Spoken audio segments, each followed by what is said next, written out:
all keeping well. How you doing? Yes. Thank you all for joining us. My name is Asoka. I currently work here at Curriculate. I have been here since last October, and I'm from Aberdeen. I used to be a bar manager back home. One of the big reasons why I moved down to London was so I can keep focusing on mental health, inclusivity, and also just making sure the industry is kind of safe and available, and making sure that everyone feels included. I'm autistic. I was diagnosed from a young age. When I was younger, I had a bit of a mixed experience with it. A lot of it was just around terminology that we use today, including neurodiversity. It wasn't such a big thing when I was younger, and so on. And so throughout the years, I have struggled with my identity a bit. I started hospitality about 8 years ago, and then in the last 4 years have I actually made it a career. The first years were kind of fun. It started off with like a good time, throwing drinks, taking shots, stuff like that. I lived in Cardiff for a fair bit as well. Cardiff was really good. It's got a great team there. However, I went through a massive struggle when I started really struggling with depression. The house I was living on, the landlord decided to essentially evict us because he wanted to sell the place. So I went through a state of homelessness for about a month, and trying to grasp a bartending career on top of that was very difficult, which led to a really dark period for my depression. I started self-harming a lot. I thought that I was basically, that was it, there was no more life for me. I ran back home to Aberdeen. There's some really good people there who really helped me. I got a wonderful mentorship and a lot of support through Equal Measures, which has been really great in changing my life views. A big part of it was helping me understand what I wanted out of the industry, from bartending to making drinks to kind of working with some of the best bartenders. And I realised that I didn't care about all that stuff now, and now that I found that I can actually help people, and this is what has kind of led this today. We're doing a panel talk. I did a few panel. I went to a few panel talks earlier this year with Healthy Hospital, and then also with Cascabel as well. They did an International Women's Day one, and it kind of got me thinking. I was like, it's great that we talk about women's issues within the industry. I think it's something that's really important. We talk about mental health, but I think something that we don't always talk about and acknowledge is the fact that there's lots of us within the industry who are neurodivergent. I think it comes out as almost 1 in 5 people in the industry are essentially neurodivergent, from autistic to ADHD to Tourette's and so on. It's a massive, absolute kind of world on its own. But I'm very thankful that I'm here today with all you guys, and you're here to listen. We've also got some wonderful panelists. We've got Shell, Tegan, and Ned. Shell currently is from Bournemouth and runs the Recover Loudly podcast. Tegan works at Speciality Brands. I was getting two mixed up. Ned is currently bar manager of the Rum Tavern, which will be opening soon in Oxford Circus. I'm going to hand over to this wonderful panel. I want to let them share their stories, because I think it's really important that people can share those stories, experiences, because one thing that I learned was opening up and talking about stuff. It makes you realise you're not actually alone, and there's a lot of people who go through similar kind of issues, and that's only through healthy communication that we build a better industry together. So, you're up first, Sean? Amazing. What's my time? But we'll be here all day. Right, I'll give the abridged version. My name is Shell. I am actually an alcoholic as well, so I'll get that one out of the way. I've worked in the industry for about 18 years, which I know is ridiculous. How? I worked in London. I did a master's degree at Goldsmiths in urban culture and photography, which is why I ended up in hospitality, because that is not a very employable degree, it turns out. I worked for some incredible brands. I worked for Gaucho back when it was only 10 restaurants. I worked for Hawksmoor when it was one little teeny tiny Hawksmoor, and we had the, it was the Russian lap dancing club was in the basement still. I worked at Colpo, I managed Spontino, I worked at Giraffe, which is a blip. So I worked in some incredible places, but I really struggled every time I was getting those promotions, every time I was getting put ahead, because as you can tell, I'm very tenacious and I'm very, very gifted when it comes to front of house. Every time the pressure and stuff was continuing to pile up as a manager, I was really struggling. And that was when I would lean on drugs and alcohol more and more as the years went on. And this is relevant to neurodiversity. So I was a classic burn brightly, burn out quickly. So I would do 2 years somewhere, and then a year, and 6 months, it was one of those. I left London, moved back to Worcester where I grew up, had another few brilliant years there. Pandemics came along, was working at a restaurant group, and the place that I was operations for was a burger place, like a Better Burger, and perfect for pandemic. So we opened within 2 weeks of the lockdown, and we were insanely busy, like we had never been. And we'd gone from like 15 staff to 3 because everyone was furloughed. The business increased about 4, 5, 6 times. I then got to understand really what burnout really means, and I got incredibly unwell with that addiction raised as well. That was all in 4 years ago. I will be 1,000 days sober on Saturday, actually. And the point of the connection with that is, after about 6 months of sobriety, I decided I wanted to start a podcast. We Recover Loudly, because I knew that I am not the only person in our industry which is entrenched in a culture of drinking and drug taking and acceptance that was potentially struggling silently, because 5, 6, 7 years ago, I probably, if I'd had the help, wouldn't have ended up where I was. So it became my mission to give a platform. I then got diagnosed with ADHD about 18 months ago, and suddenly it all made sense. Remember how Shell used to fail at the back of house, be shit at all of those things, constantly went home, hated herself, all of that rejection sensitivity, drink. I used to take cocaine to go to sleep because it was a repressant for me, which again was something really weird, and it all kind of started to connect as to why I had drunk and used, why I always was failing at jobs. It was in fact because I was never supported, because it was what we didn't know. And then I got diagnosed with autism about 3 months ago, which I'm still not too sure what that really means.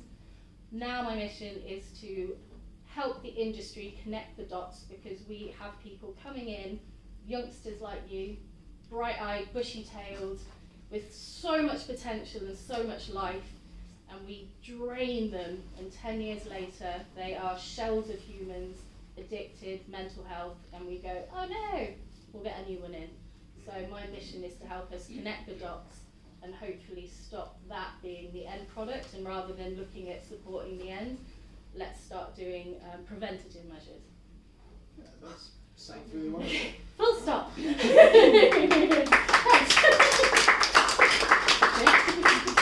But no, very much incredible things. Again, having the podcast as well, having resources like this is really great, fundamental in helping us understand things that we may have not picked up on. Absolutely. Again, late diagnosis, as you said, is one of the big things. I think a lot of people, especially people who I've met who never really understood it, or again not talked about it, and a lot of it is because they don't know themselves. And I think it's why it's so important. I really hate the idea of cancer and labels, because I think labels are really important of helping us understand and create positivity within them. Like the fact that, so I'm pansexual, non-binary and stuff, and I'm really proud of the fact that's a part of who I am. And I think essentially helping you understand yourself better is a great way of moving forward. I would love to hear your story, Tegan. Yes, so I'm Tegan. I work for specialty brands in PR and marketing with these really lovely people here. Thank you for coming.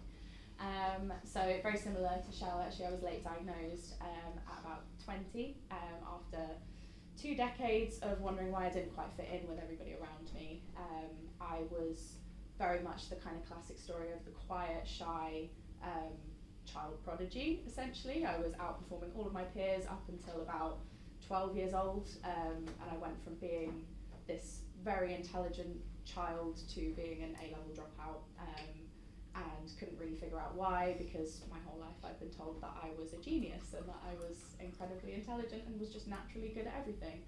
And it turns out that actually that was not true, and I was just autistic, and no one thought to pick up on it, nobody noticed it or thought that it was an issue, obviously because it's such a positive thing outwardly, but it really caused a lot of issues for me, sort of going into secondary school, going into my GCSEs. I think I failed most of my GCSEs in the end, and yeah, it was just a real struggle. It made me very depressed, so I went through a lot of mental health issues as well. I struggled to hold down a job, very similar to you. Just couldn't figure out what was wrong with me.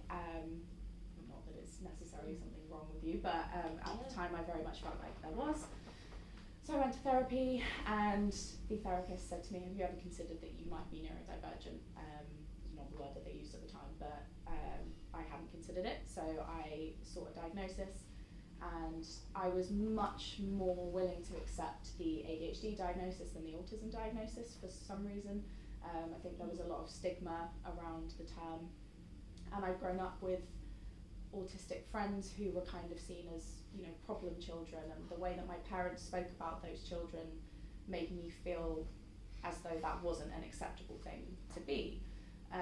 So it was actually only in the last year or so that I've actually told my family that I'm autistic, and also that I've started to be open about it with my friends and in work. I am very high masking, I think, because of being late diagnosed. I find it a lot easier to just come across as a neurotypical person for short periods of time at least. And I always just kind of thought, I'll just push through, no one needs to know. It's not important, I don't want people to see me as the autistic girl. So I didn't tell anyone. And naturally that caused a lot of problems for me. People didn't understand the way that I worked or the way that I spoke and the way I communicated, and it led to a really, really negative experience in my last role. So after that, I was lucky enough to find a job at Specialty Brands, and I said to myself, I'm not going to let that happen again. So in my first week in that role, I opened up to my manager. I said, look, this is the case, this is the situation, these are the things that I need from you that are going to help me. Still kept it from my team for a little while, which again then started to cause some problems. So I sent an email around to the team, opened up to everyone, told them about the things that it might cause, the things that would happen, the way that I communicated, and just everything was so much better after that. I couldn't believe actually how incredible the difference was, how quickly everything changed, my relationship with my colleagues, with my manager, and then in my current relationship as well, I told him on our first date that I'm autistic, thinking that he would run for the hills, and he's still here over a year later, and he says regularly that it's one of the things he loves about me, the way that my brain works, which is a very emotional thing to hear after hiding it for so long. So yeah, I'm very glad to be here. Thank you for inviting me along. No, of course, absolutely. It's just always, again, incredible and very relatable to hear. A big part of that was, like, when I was in school, I think it's really interesting. One of the things that you picked up on was obviously being labelled a problem child. The school I grew up in had that, of where the kids who had disabilities were supposed to go to, essentially, this part of the school called the base. But the problem was kids who actually were causing trouble, and kids who had disabilities were just popped into the same room with teachers who weren't even teachers. Some of them were just parents who had the right qualification to look after children, and stuff like that. I think this is things that are not talked about enough, even going through the industry. But no, thank you for sharing your story. And then last but not least, we have Ned. I actually met Ned last year through Equal Measures. We had a wonderful little trip around Edinburgh, and we got to go to the Johnny Walker Experience. We got to go see the Glenkitchy Distillery, and it was probably one of the most fun days I think I've had. Just a bunch of neurodivergent gay bartenders just wandering around Edinburgh being derpy. I loved it. Sounds like a YouTube channel. CV program there. Yeah, 100%. Just let a bunch Looks of like Channel 4 now. neurodivergent gay bartenders just go running around distilleries and they're like, oh. Amazing. So yeah, I'm Ned. Unlike these two, I had a double-edged sword of being diagnosed early. I think with Tourette's it's kind of a much easier thing to diagnose. Why is your kid doing that? It is kind of a big physical giveaway. Also, my brother also had it, so I was diagnosed a little later than him because they thought I was just copying him. But it turns out, no, that's not the case. Like all neurodivergent people, school is not the one. It turns out I love education. I do not love school, but that is also due to the fact that I don't like the people that go to school, be teacher and student. I like to learn on my own terms. Luckily enough, I had two incredible parents, one that worked in education and one that worked in the arts. So it was more about kind of a creative outlook with that one. So I ended up throwing myself into the dance world, which is where I thought that I fit. Turns out that also those people there, I don't like them either. So anyway, 2 years of a degree and a bit of a dropout on that one. I find myself bartending. It turns out that actually this industry has got so many creative outlooks that I was not ready for. Also, growing up with a brain condition with misfiring neurons is the fact that I was constantly told that I was going to be an alcoholic. The amount of people with Tourette's that have got alcohol dependencies because it's a suppressor and slows down synapses in the brain and stops you from twitching as much. Instead, my parents got somebody that smokes weed. That's kind of, I was very resistant to medication. I do not think that medication is the answer, but there is actually not any form of medication for Tourette's. The only stuff is antipsychotics. So you basically take medications for other stuff, and just the side effects are that you don't twitch as much.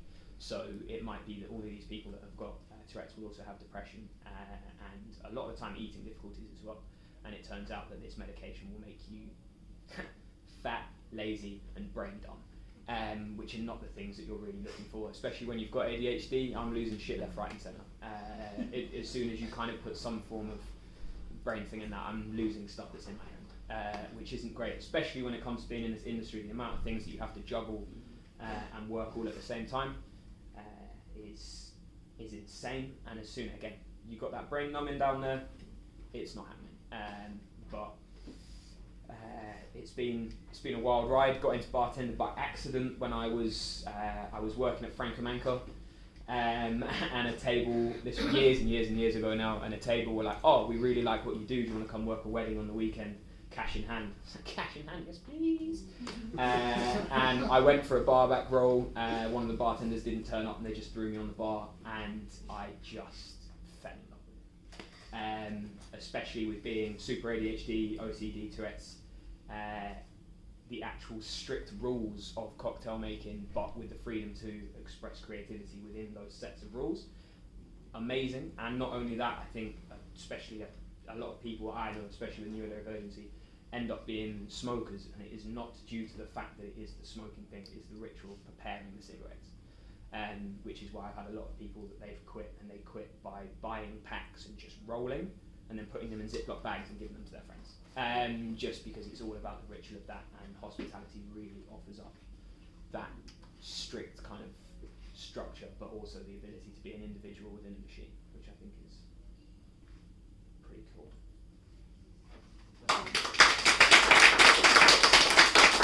No, it's again an incredible story, and it's interesting some of the points you kind of raised, and I think it's also funny to think about how you kind of fall into bartending.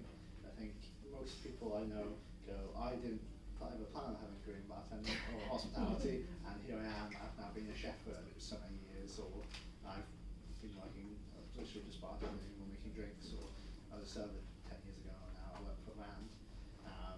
I think one of the big issues that we have in the industry is it's great that there's no real need for kind of education around certain parts. You can get into it and you can learn and you can get the qualifications while in the industry. But I do certainly think that training, especially around management levels, is very lacking. And I think a big problem is that a lot of companies will have EDI policies of where it'll just be, here's your yearly video to watch. You watch this 20-minute video. That's it. Cool. We've all signed off. Great. Until next year, and they'll just chuck a bunch of stuff in together. A big hope is that by inspiring these kind of talks, I'd love to see more kind of companies and brands actually getting someone in to actually talk about this kind of stuff and give real in-person training, because I think, again, it's one of those moments of where like everyone's story is all slightly different. Like the three of us are autistic, but our perceptions and understandings are very different, and I think it's so important that we kind of work together to help create a future where everyone is included, and also that understanding, knowledge and training is handled in a much better way. The next question I had for you guys was there any particular moments or like barriers that really stick out to you? In terms of like progressing in the industry? Or? Yeah, 100%. Like progressing or just struggling in the workplace because the barrier you had was essentially against you. Yeah.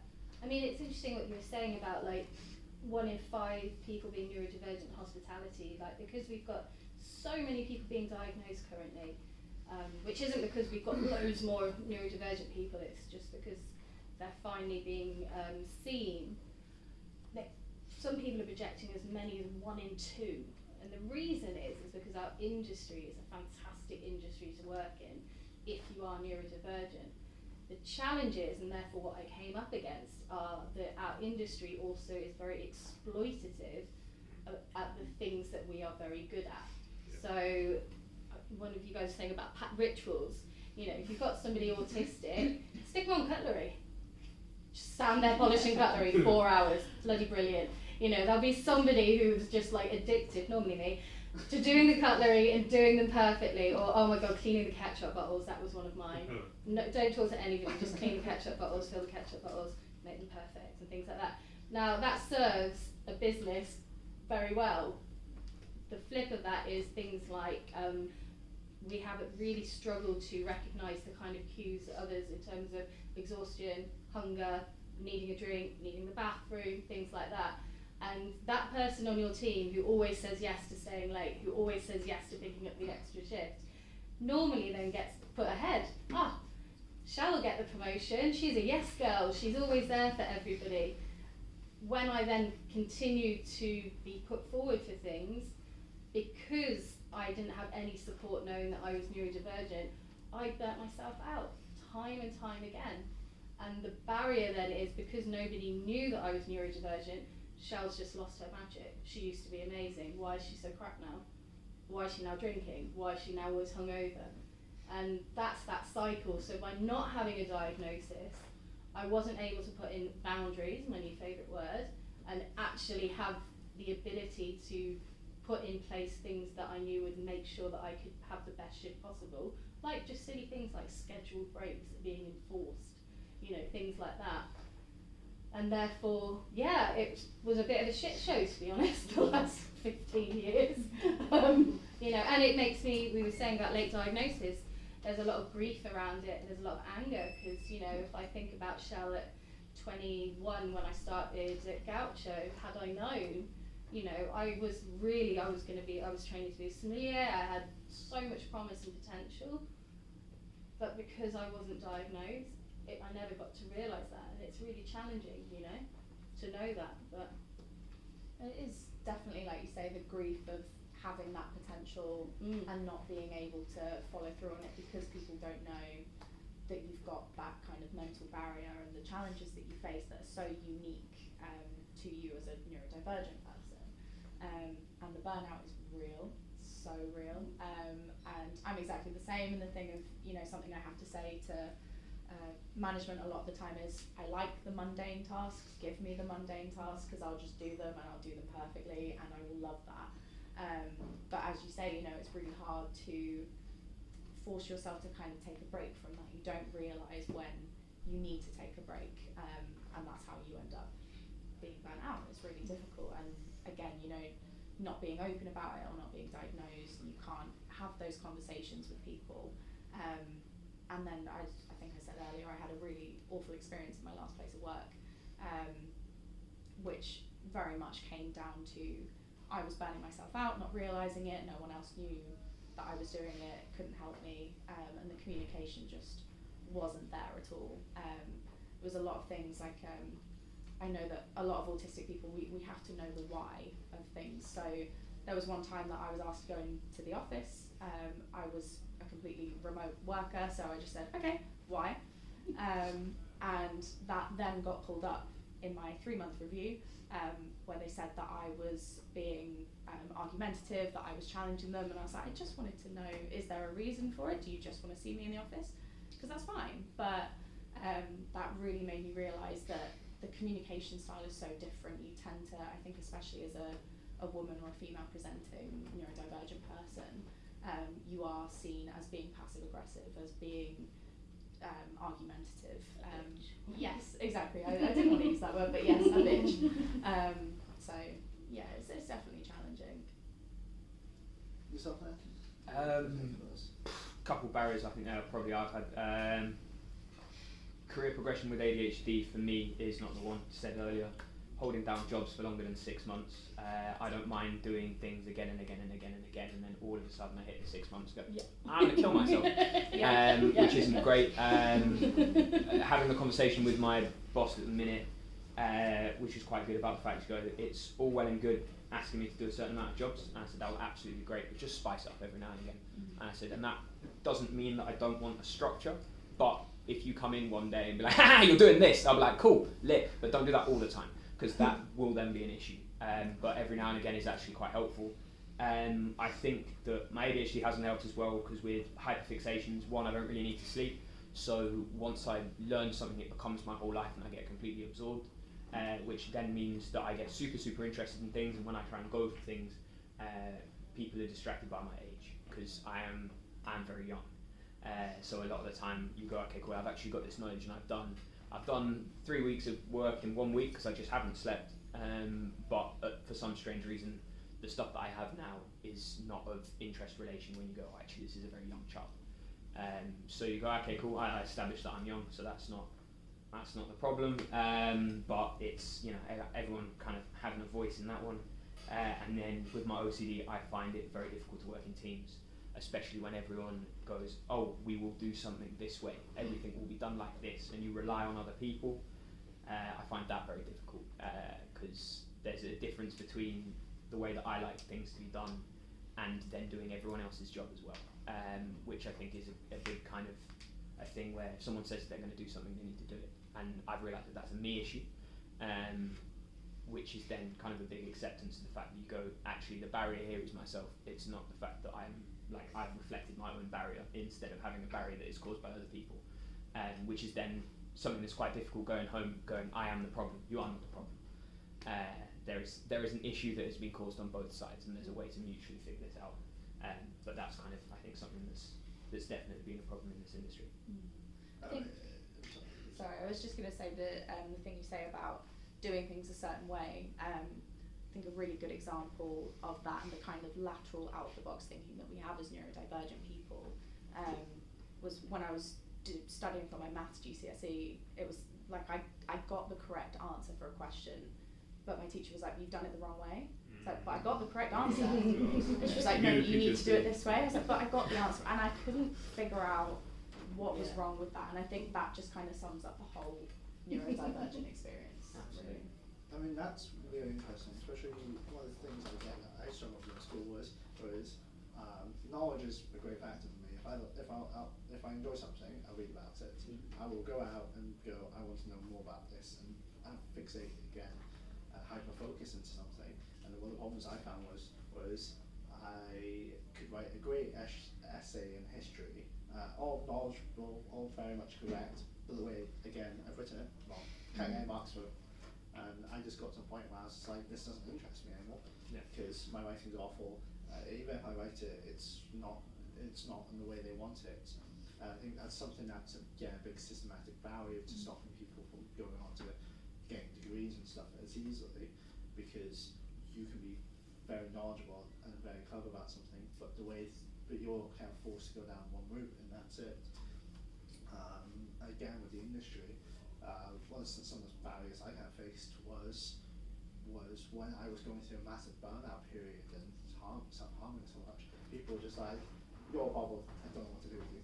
I don't know what to do, or I don't know how to help you. Like, go get this help somewhere else." And it made me feel really isolated because I felt pushed away. And I think one of the bigger barriers is obviously when people start struggling in that manner, you know, it's down to us to try and help guide them into a resource that's going to help them. And I think at the moment, there's some of the really great resources which we're going to touch on later on out there. Just again need to be raised more. I talked about more often, sorry, because I didn't realise there was wonderful organisations like Equal Measures and some of How I Can Get to Drink Trust until I was actually at such a low point. And I think sometimes it's not about getting there, but just about people need better mentorships. And I think this is something that's a really big factor into it. Again, big shout out to Nate who does a mentorship as well through Equal Measures. And again, it's stuff like that is really important, is supporting programs that will help us and give us tools, teachers, and people who want to support each other and see the way forward. What's some of your favourite stuff in the industry? Any positives, any things that you've gone? I've actually excelled because definitely the creativity. I think we've all said that this industry is really, really great for neurodivergent people. And you know, when you look at that statistic of 1 in 5, potentially even 1 in 2 people being neurodivergent, and then you consider that I think it's only 20% of autistic adults are actually in full-time employment. When you balance those two statistics together, you can really see why so many of us come to this industry. And we were having a conversation earlier about how obviously it's not really a career path that you're told about as a teenager for obvious reasons. So we all kind of end up here accidentally. I mean, for me, I was in my second year of uni and I saw that Sipsmith were hiring brand ambassadors. I thought, why not? Free gin, of course, I would do that. And it ended up being one of the greatest things I'd ever done, and it really sparked my passion for the industry. And I realised that all of these hobbies that I'd sort of half-baked throughout my life, like photography and writing and all of these different things that I'd done but never really done well enough to make my career, I could use in this industry. And I'm very fortunate to be able to do that now in my current role, and that those things are, well, my manager calls them my super strengths, which I love. And the fact that I can do those things as part of my current role and do them about something that I'm passionate about, because, you know, as we've all said, holding anything down for longer than 6 months is tough when you're neurodivergent. And this is the longest I've ever been in an industry, actually the longest I've ever been in a job, and it's only been about 18 months, so thank you. So yeah, definitely that's the biggest thing for me, and just the kind of the diversity that we've got. And you know, like again, we were saying earlier about how the industry is really changing. I think whiskey in particular has always been such a the stuffy old man's club, and I think that's really changing now. And bartending as well, just everything is so much more diverse. We've got a great sort of community. So yeah. Yeah, no, I absolutely love our industry. My whole family's always worked in hospitality. There's always one every generation, and as an industry, like Buffy, as an industry, you're old enough, you'll know, you're all showing your age. As an industry, we attract a very vulnerable workforce. You know, we attract people that have not necessarily done as well at school, who potentially come from lower social economic backgrounds, slightly more, from not classic, white picket fence, mum, dad, brother, sister kind of environments. And what we normally find is that these people are desperately seeking community and connection. And that's why we come into the industry. And the best thing about hospitality is that we go, come on in. We don't care where you've come from, where you've been, what you have, what you don't have. And we will bring you in, and we will love you, and we will train you and embrace you. And it's got to be the only industry where you can really walk in with nothing and leave with everything. And it's such an incredible industry for people who have the ability to think of things in different ways. I'm pretty sure I invented loaded fries. Like, I am pretty sure that was me. I'm just saying. I think Canada might have something to say about that. No, I'm pretty sure it was me, because, you know, of my big thinking. But because, yeah, you know, people like us, we'll say, someone like, oh, well, should we? Well, why wouldn't we? You know, we don't worry about barriers, and that's again why when it comes to something like bartending, you know, you go, oh, would you put that in that drink? You go, absolutely, why not? And you try it, and it works. Sometimes it doesn't. But you know, again, you know, we'll learn because we're so intensely wanting to know everything. You know, so I remember when I was wanting to be a cocktail bartender in my early 20s, and that was my absolute dream, was actually to work here as well. I studied every cocktail book you can imagine. I collected them. I knew absolutely everything about everything. And then I do the opposite because I also wanted to be creative. And it's like a really great mix, and you can be really successful. It's the same for chefs, you know. And there's also something about our ability to just always put on that show and put ourselves like at the front of something. When shit's going down, you know, that's when our spidey senses get heightened, and there's nothing more exciting. I can feel I'm getting excited even thinking about it when someone comes in, I've got a table of 5 booked, and you're like, no you haven't. Yes we have. And they're like, we can't do it, and you're like, walk through, and you go, yes we can. Get them a quick beer, give me 2, and you make these things happen, and it's like, you can move things around in ways that others can't, and that's awesome. But you have to have that right support and that structure, and exactly like you were saying, there's also got to be a lot of self-awareness and a lot of self kind of, not going home and kicking yourself, but also going home and saying, okay, what have I done today to make me the best me for the role? Am I eating right? Am I sleeping? Am I drinking too much? Am I scrolling too much? All of those things. So it's a bit of a partnership. While we expect our employers to be supporting us, I think that we also, as a community, also need to do our kind of work a little bit too. But yeah, it's the best industry in the world. As you want to add? I mean, I don't really feel like I can add anything onto the creativity side of it. I agree with everything that's been said. I think for me, the reason that I love hospitality so much is, one, I love the hours. I know that sounds absolutely ridiculous, somebody saying that, but for me it's absolutely perfect.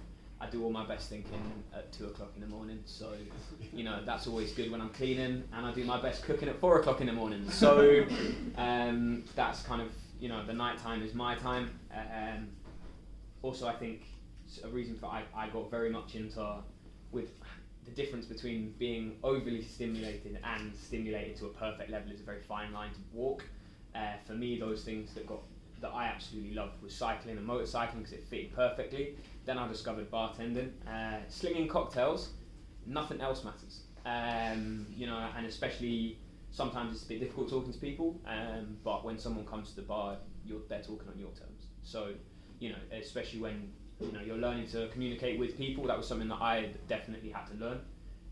Learning in those environments seemed way less ominous because of the fact that it was my rules. So that I think is quite a perfect way of doing that. And especially as well, goal-orientated people like neurodivergents will succeed in this industry when you say you do this, this, this, and this, and you should get this.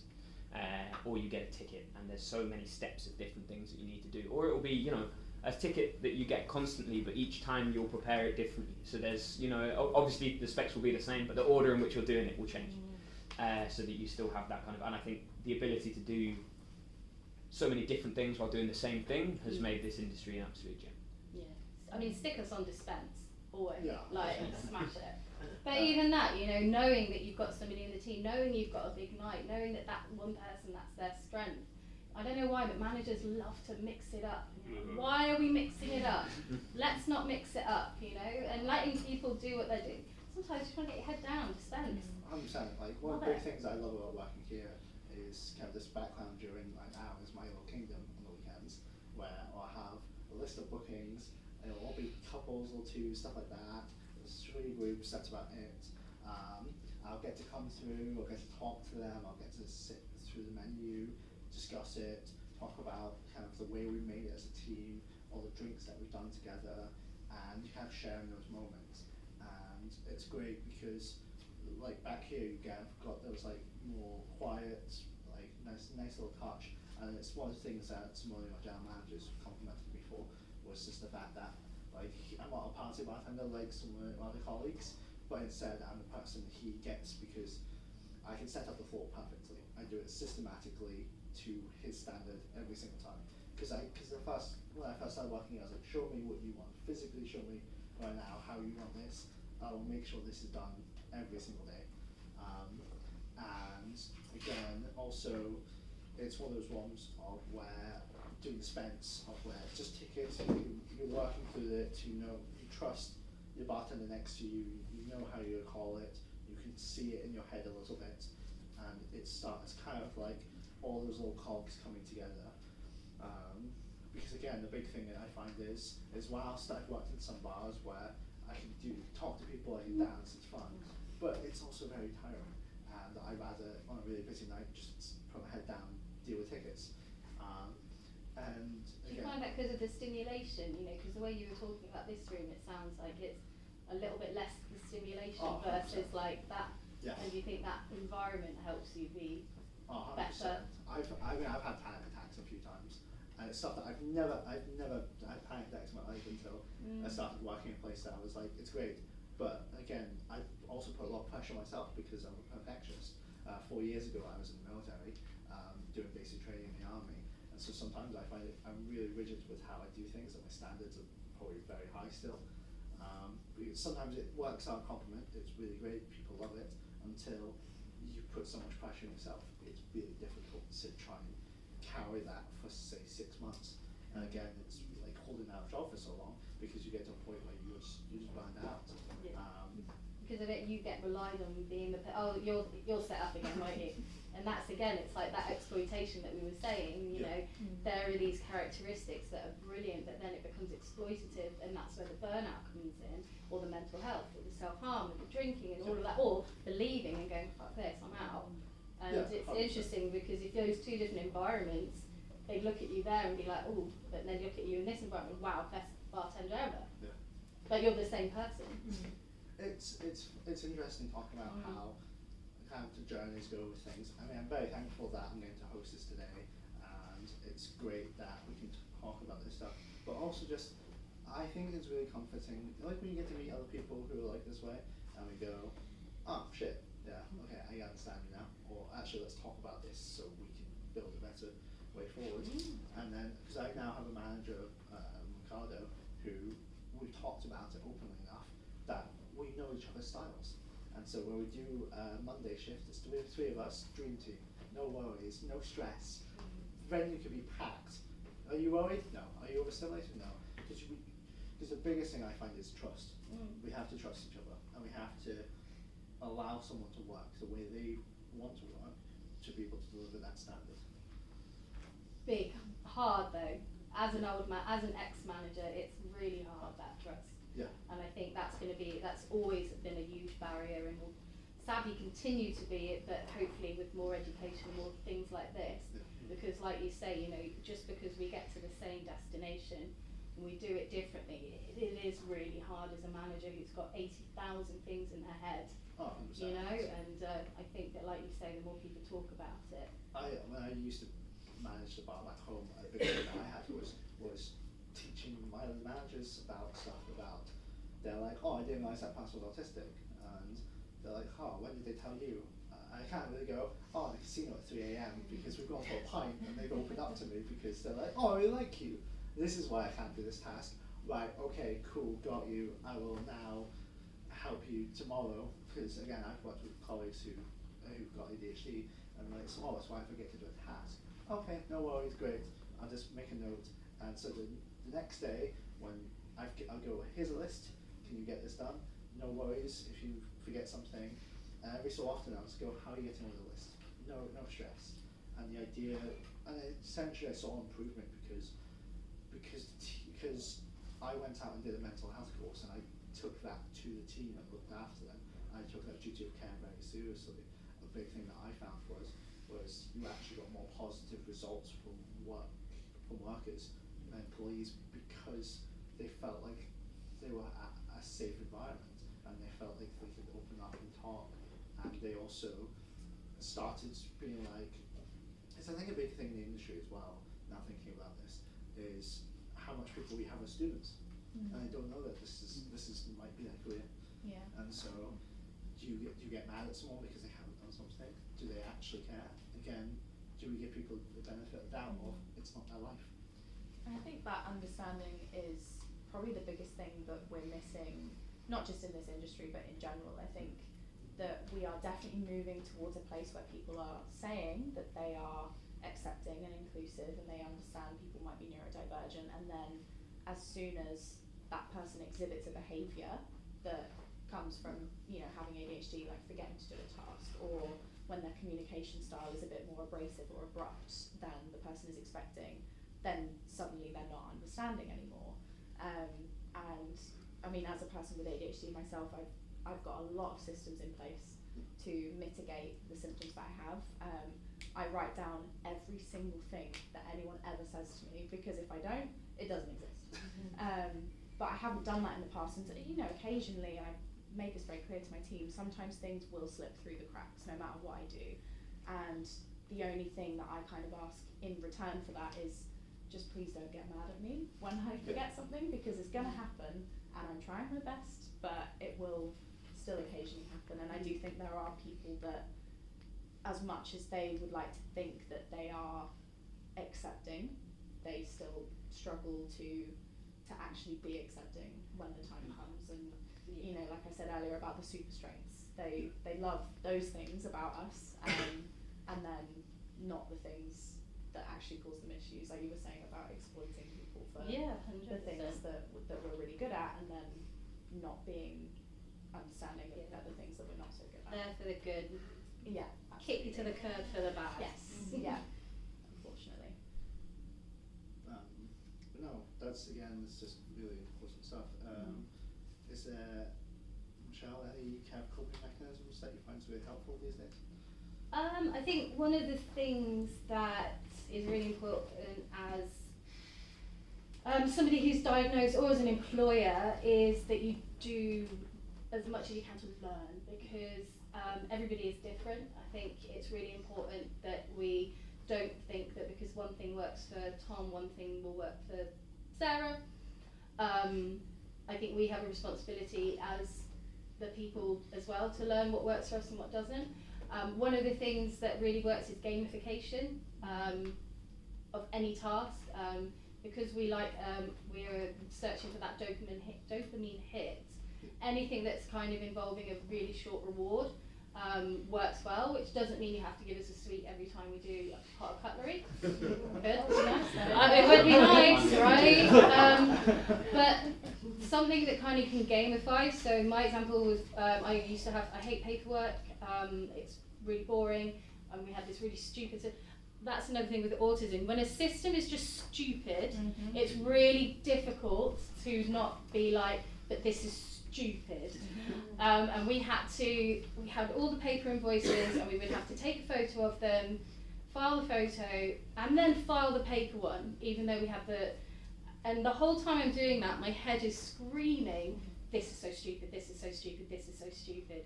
And it's really difficult to turn that off. But what I got was a stamp that said entered. And every time I did the photo and I'd finish this one, I got to go boop. And at the time I wasn't diagnosed, suddenly I fucking love doing invoices, because I got to do the boop every time. So every single time. And that is effectively that gamification, because I turned it into a task that had a beginning, an end, and an element of reward. It became something really fun. So I think that's a really important thing. There are millions, and almost too many, systems like Grammarly that can help you with your spelling. I'm dyslexic as well, and there's loads of things that where you can do speech, and then it'll turn it into reports and stuff like that, which is really, really useful. So definitely keep your eye out, listen to what other people do, try it, don't fall into a ball of shame if that doesn't work for you, because everybody is really different. But the gamification thing is something that a lot of people, I think, will relate to. I mean, I love Grammarly, but I've also become really lazy with it. I'm like, yeah, it sounds about right. Oh, it's fine, Grammarly will fix Yeah. it. Well, AI is amazing. You know, like I think that AI can be used in a way that is really, really positive. So I do lots of writing, but often my brain works far faster than my hands can keep up, as you can probably tell. And so I'll write everything out. I'll just spit it all out, or I'll speak it all out. And there's an incredible program called Goblin.tools, and literally it's free. It's the best thing. It's got this one thing called Formulizer. Yeah. You throw everything in there. Just immediately looking it up. You throw everything in there, and then it can change it to sound less passionate, more professional. More sarcastic's a really good filter. But it's brilliant because it means that, you know, when you put things in, then something, oh, that's what I meant. Because it is difficult sometimes when our brains are going so fast, and it's like trying to use AI in ways that allow you to be you, rather than it. I think it's a really great tool. But Goblin.tools. It's amazing. Yeah. It's got one called The Judge. One of the tabs, you know, when you get a letter or an email and you're like, why do they hate me? Copy it in, put it in, it will tell you what the tone actually is. Oh, that's really cool. Game changer. Wow. Game changer. So then you're like, they don't hate me, they just want me to meet them at 5. Because obviously that's immediately where you go. Yeah. Game changer. Oh, no, Can't believe that's it's free. I need to yeah. start telling people because I've got charged. Always happening. What was the subject we were talking about? Anything. Coping. Okay, cool, brilliant. For a brief moment, I was so intrigued with this goblin thing. I absolutely lost train We're of thinking thought. about goblins. Yeah, Where yeah. do goblins live? What do they eat for breakfast? Spider-Man. I've just finished Spider-Man on PlayStation 4. That is an unnecessarily sad game. Yeah. It needs to be that sort. I had 6 days of tonsillitis and felt like absolute death, and on the final day started playing the game, and I was like, I'm a grown-ass man and I'm crying at my telly. Not only that, Amazing. at not real things, but it is a beautiful game. It's not helpful because it makes me want to buy a PlayStation 5. But that's not what we're talking about. Coping mechanisms, I think, for me, I'm a big believer of physical. I think, especially when I was saying before about slinging cocktails and things, you know, not mattering when you're physically doing something. I think once I'm physically doing something, I either then find it a lot easier to process and deal and rethink about the interactions of the day. Especially, I think that judge thing is really good. But I think for me, when I'm physically doing something and then you think about the interactions you've had during the day, and a lot of the time you don't have time to process them when they happen, and you kind of step away kind of thinking, and then you kind of go, oh no, that's actually quite justified. And I think that's kind of a thing to physically exhaust the body, so that then instead of my body having the zoomies and my brain having the zoomies, my body's a little dead, and I can kind of just sit thinking about what it is that's going on. Again, which is, I think, cycling for me. I cycle fixed gear, so brakeless, so there's no stop, and I think that has always been something that's been really helpful for myself. Just having that constant continuation of movement, knowing that there is no stop, and that stop is kind of, it makes me realise that if my body can't stop, then my brain can, which is I think something, you know, snowballing is not the way to go forward. So. Yeah, no, I'm a big believer, and I think, again, especially, I had a very physical degree, so I think it goes back to, you know, having that kind of physical exertion, body and mind, I think, is definitely a coping way for me, and it's much easier to physically beat something up than beat yourself up. I go to a hospitality fight club. If you work in hospitality and you want to come, it's free. It's on Tuesdays. It's called Hospitality Fight Club. Look us up. It's a load of fun. It's in central London, and it's an hour of hitting things. That sounds like which the is best idea. Yeah, it ever. is. I've been doing it almost for 3 years now, and it has been one of the best things that I've come across. And I think you're totally right. It's like knowing that your body and your brain are going to be that active, like tire them out. Yeah. Like I've got, when I got burnout, I have something called fibromyalgia, which is a real fucker because it's a chronic pain and fatigue syndrome. and ADHD. So, you know, like body doesn't want to do anything, brain is like going and going and going. And so I really, really struggle now because I'm not active because I can't be. But you're right, it reminded me that, yeah, that was such a powerful part. You know, when you'd have a shift and it was a bit shit and it was a bit slow, and you'd go home and you'd be like, oh, that would probably then when I'd drink more, because I'd be like, I've got to quieten this down. And again, had I known then what I know now, I could have, well, I'd never have gone for a run because that's ridiculous. But I maybe would have channeled it into something that would have been, to, like you say, get the zoomies out. So I've got a sausage dog.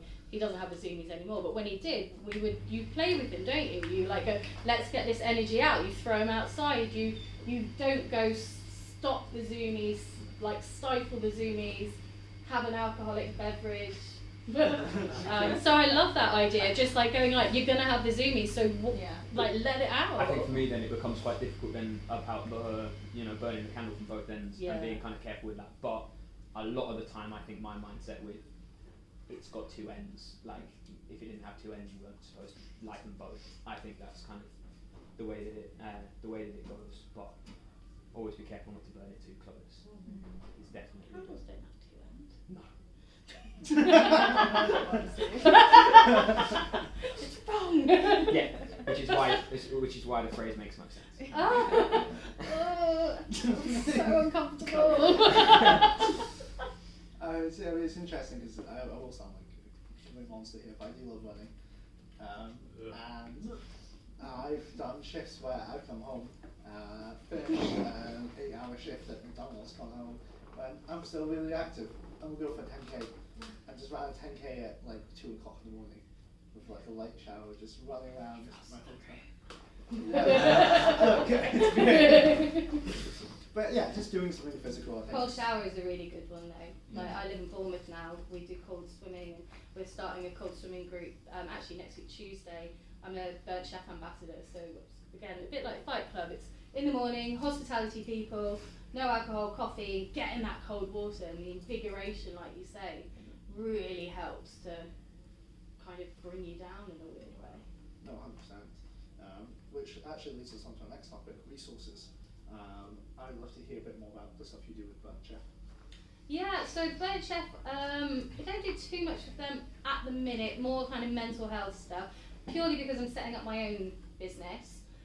So I'm setting up Radical Hospitality, or have kind of set up. So I did podcasts for a year, We Recover Loudly, and when I lost my job to addiction, there were two parties that really lost out. Me, lost my job, sucks, lost all my friends, lost my community, lost my self-respect, lost my income, everything. But there was another person that lost everything, and that was my employer. He lost a senior team member, he lost, when we lose somebody from our team, the whole culture changes, the whole dynamic, it's not just we'll just get into somebody new, it's a massive loss. So there were two sides of that coin that I wanted to make sure I was supporting. So We Recover Loudly, the podcast, the platform, we'll be starting peer-to-peer meetings really soon for people as well. That looks after that side of the coin. I can't remember if we're on a coin now or a line. That side of the coin is going to be Radical Hospitality. So that's where you can come and get training on how to support people who are neurodivergent, as well as helping people who are going through addiction, recovery, how to create workplace cultures that are less that old school hustle, bustle, go hard, go home, and are more inclusive. How to also create work menus, that celebrate non-alcoholic drinks, because I think a huge part of us changing our culture is about changing how we serve the people who don't choose to have alcohol, and rather, have a Coke or a tap water. I was one of those girls. They want a mocktail, put some juice in a glass, get it out of my face. So we need to start to also, as businesses, treat that person with that respect they deserve. And again, the kind of the ripple effect of that will be the change of culture. So that's kind of the goal of Radical Hospitality, but there are also so many resources out there. There's a lot of resources actually in America, which I know sounds a bit weird why you would do that, but again, if you listen to my podcast, We Recover Loudly, there's an amazing organisation called Focus on Health, who have got awesome resources. There's one called Chow. There is also, what's it called? Oh, Purcell, Not 9 to 5, a Canadian organisation. Amazing. She is an absolute goddess. So there are lots of things just because they're not in the UK, but I do think the UK, we're a little bit behind, to be honest. Burnt Chef I love, and what I do with Burnt Chef is the addiction recovery training, because that's what's lacking. Yep. We do a lot of mental health training, and again I'm doing stuff with Kelly's Cause, but we don't really hone in on the difficult subjects like we said at the beginning. Yeah, So of yeah, course. so I do think that there's probably, we need to be doing a little bit better, but we're getting there. So Tegan, you work with specialty brands, Mhm. and I've also got Casper and Everleaf here, who also are great for supporting events like this. Is there anything in particular you want to shout about with your work that you guys do? So not necessarily through specialty brands. I mean, I can say that my team and my management have been fantastic with me personally, Yep. but I wouldn't say there's a whole lot that we do outwardly at the moment, Yep. which I am trying to change. But in terms of resources that I've sort of made use of, obviously there are so many different mentorships. I know that AD Smith has recently started Yes. Drinclusive for neurodivergent queer people in the industry. And I recently took part in the Wonder Women mentorship group with Wonderworks marketing agency, which is not specifically for neurodivergent people, but obviously I shared with them that I am neurodivergent, and they were so supportive and fantastic. I definitely think I would recommend just any kind of mentorship program. I mean, you know, you've done equal measures, and you guys could talk more about that, but Yeah, of course, yeah. absolutely. Mentorship is just going to be so key, and again, peer-to-peer support, Yeah. mentorship. Somebody who's been there, done that, and that's I think what we hopefully going to get a lot more of. For sure. Yeah. Yourself, Ned? Any resources in particular? To be honest, not many. I think equal measures is probably one of the things I definitely shout about. They've been really helpful. I think mentors are great, but one thing that I would be careful with my experience of mentors is try not to pick a mentor that is very similar to you, or has ended up in a place where you want to be and is similar to you, because it doesn't really work.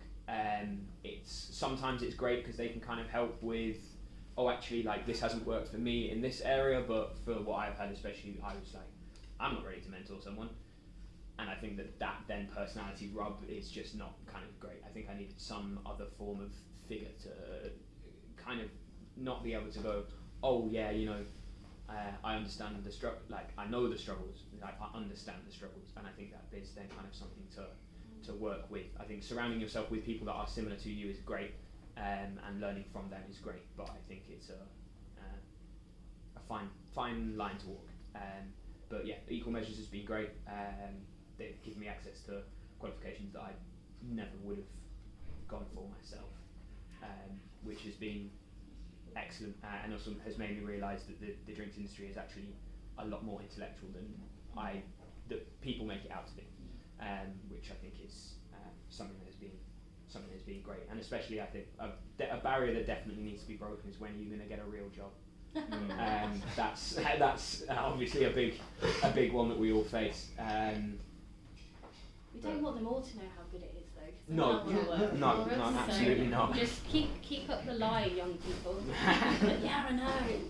We don't want them all coming in. But no, it's absolutely wonderful to have support of Equal Measures. As I said earlier in my story, a lot of support on where I am now today all started out thanks to that initial call I had, thanks to, so when I was really on the lowest, I was like, this was not last October, but the October before. I was very much under the impression that everything was kind of at the end. I didn't know what to do. I was lost, hopeless. No one wanted to hire me. And what I got was, I reached out to Rose, who works in Mixing Glass, who put me in touch with Vicky and Equal Measures. Did my application and managed to get on board with it, and got a mentorship with Paul Matthew from Everleaf, which has been really helpful. We did video calls every 2 weeks, and at the time I kind of got lucky that I went back to Aberdeen, and I took on a position of a head bartender you kind of talking my way into like the skills and knowledge I had from Cardiff and London previously. And what was really helpful was just that little bit of responsibility with the right guidance then helped give me kind of steps forward, and then got to a point where I'd been working there for about 6 months and essentially kind of saw myself coming to an end with that place because I couldn't do anything more. And I always find myself, if I can't do anything more somewhere, then that's kind of, I want to go do something else because I want to keep learning, keep growing. And then I got a chance to be a bar manager for Ivy Lodge, which gave me a team of about 20 people. Some were 18, some were up to like 24. And it was really helpful. Actually, it's a bit scary being like, I'm now in charge of all these people. But it was nice because the days that I was just there myself managing, I kind of just got to run it how I wanted to. And I got to put in better standards, I got to train people, I got to teach. And it was really great because I had a couple of really wonderful supervisors who helped also support me in managing the team for the first time. And it was really wonderful because I have built a little community with that, of where we go to the casino afterwards, sometimes we weren't even drinking, sometimes we had just a couple of beers, we walk home, and it really made me feel like I was actually part of the community again, after I just felt lost for so long. And then I realised last year that I know what I want to do now. I want to look after mental health education and stuff like that, and Ecomeasure has been really helpful in supporting me with this vision. Again, kind of taking inspiration from things like Healthy Hospo, Hospo High up in Glasgow, one of my friends does that. And I started a mental health club in Aberdeen. Sadly, so this started Bartender's Lounge last year. Sadly, the owner of that bar passed away due to just how much he was struggling and the fact he didn't open up. And it's still something I still struggle with a little bit today because we were all so close. And Craig was a really big influence in my life, of where he encouraged me to go back to London, because at first initially my flatmate was moving out last October. I was like, don't know really what I want to do, if I want to stay here, do I want to go back? And then I essentially, I was speaking to him about it, and he went, no, you should go to London, you're a really good bartender and you've got so much potential. And I realised there's a lot more resources down here, and I wanted to hear about them all. I wanted to just like, tell me everything so I can take it back and bring it back home with me. And the hope is in a year's time now, kind of last year was where I started this. This is now where I'm at with it. And next year I'd love to try and create a resource that talks about all these resources, so that when people are struggling, they don't have to be at the lowest point to find this, but it's there naturally.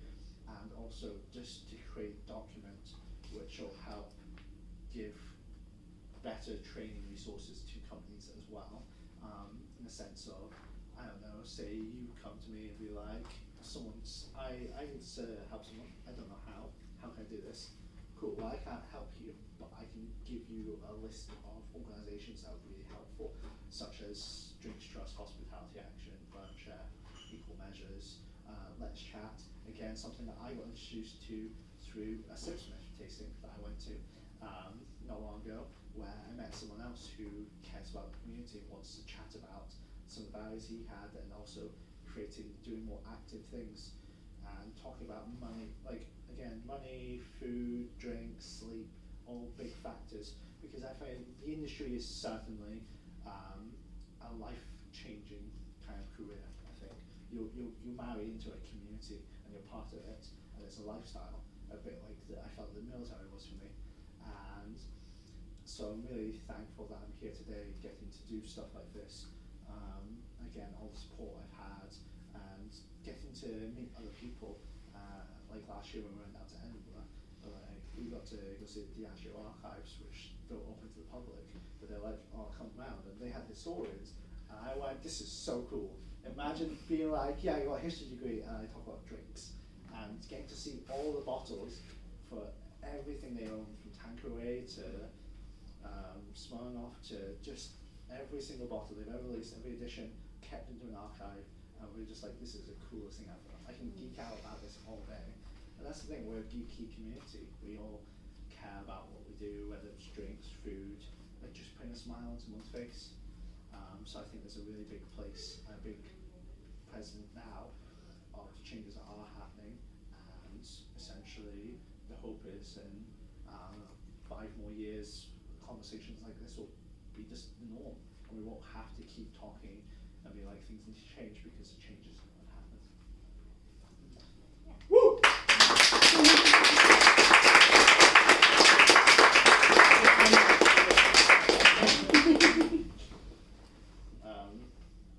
But yeah, no, I think it's. Any funny stories? Really? I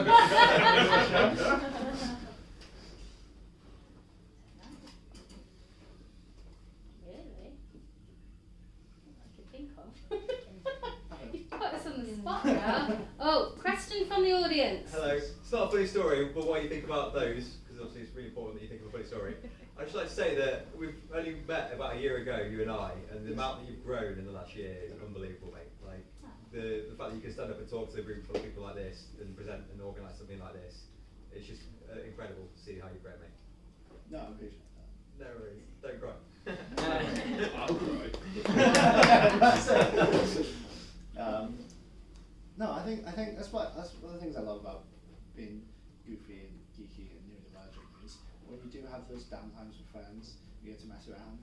I remember once we were messing around at the bar top and we had a bin, and so we took the bin out and I threw something in when there was no bin bag, and my colleague was like, "Get in the bin. There's no rubbish in it. Get in there." And I was like, "No, you get in there." So she climbed in, and then as she climbed in, me and my colleague both pulled the bin at the same time. And we were in like a middle of a restaurant, and no one gave us a scream. Manager comes out, "What the fuck are you Yeah, doing?" the manager and me is disgusting. And I was like, I don't know, we had a dumb thought. And someone's in a bin top, a restaurant full of people, and we're just bored because there's no tickets on, and we're just messing around. Yeah, that's it. The devil makes work for idle hands.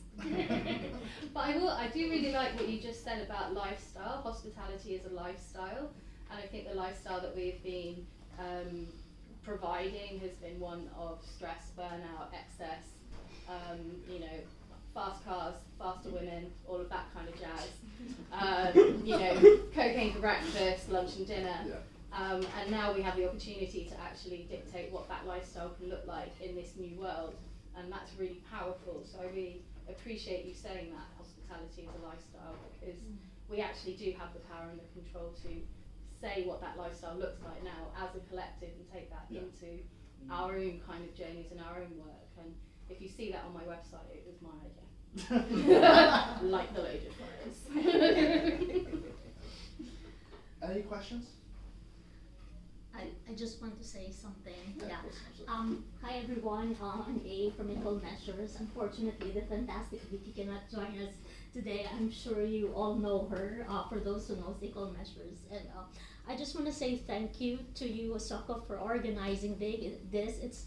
It's really an amazing event and very edifying as someone working for Equal Measures. And to our panelists, thank you very much for your inspiring stories. I can relate a bit to some of them, especially to you guys with ADHD. I came from a culture where ADHD or mental health and neurodivergence is not really a word that is recognized. So when you have ADHD, you will just be probably labeled as unstable, someone who cannot follow through, who cannot finish, who jumps from one job to another. It kind of is my story before.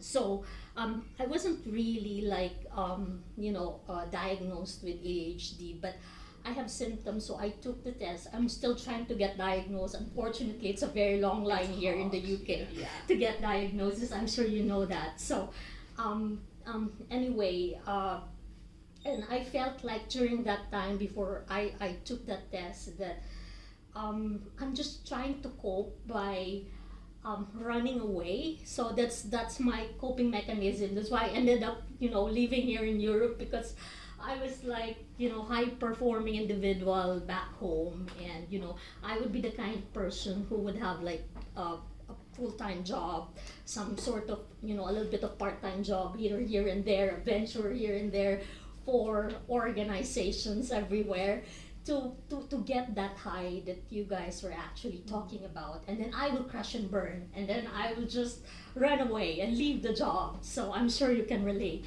And these kind of things are not easy to talk about with people who cannot relate, especially professionally, because there's always that fear that you will get judged, or it could be a barrier to get on with your career. So the reason I joined Equal Measures is basically because I really believe that diversity and inclusion, EDI is not going to be the same without giving equity to people who actually got that barriers to progress in their life or to progress in their careers. And that is why we are doing what we are doing despite the challenges of funds and all the other things of running a small organization. So thank you so much again for being a part of this fundraisers, and thank you to all of our sponsors who continue to help Equal Measures.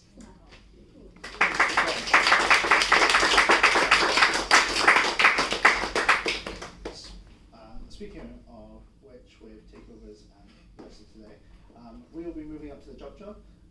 We have some tasty cocktails with Cascabel and Everleaf, with 3 Cascabel cocktails, 1 Everleaf mocktail, and a low ABV choice with Everleaf and Cascabel as well.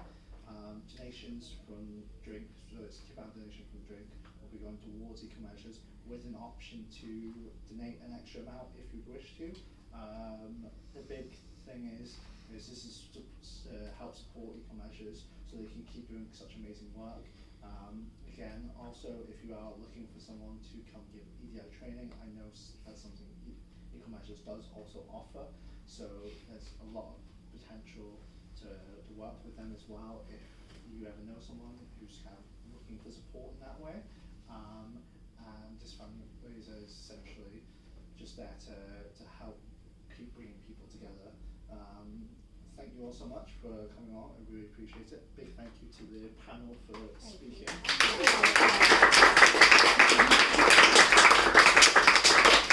I'm going to take a quick, short 20-minute break just before the takeover starts, so if anyone wants to go for fresh air, cigarettes, and then, pretty much I will be slinging drinks upstairs with a couple of people, one person from Equal Measures and one person from Caswell. I've got the wonderful Nate bartending with me. No laughing. Look.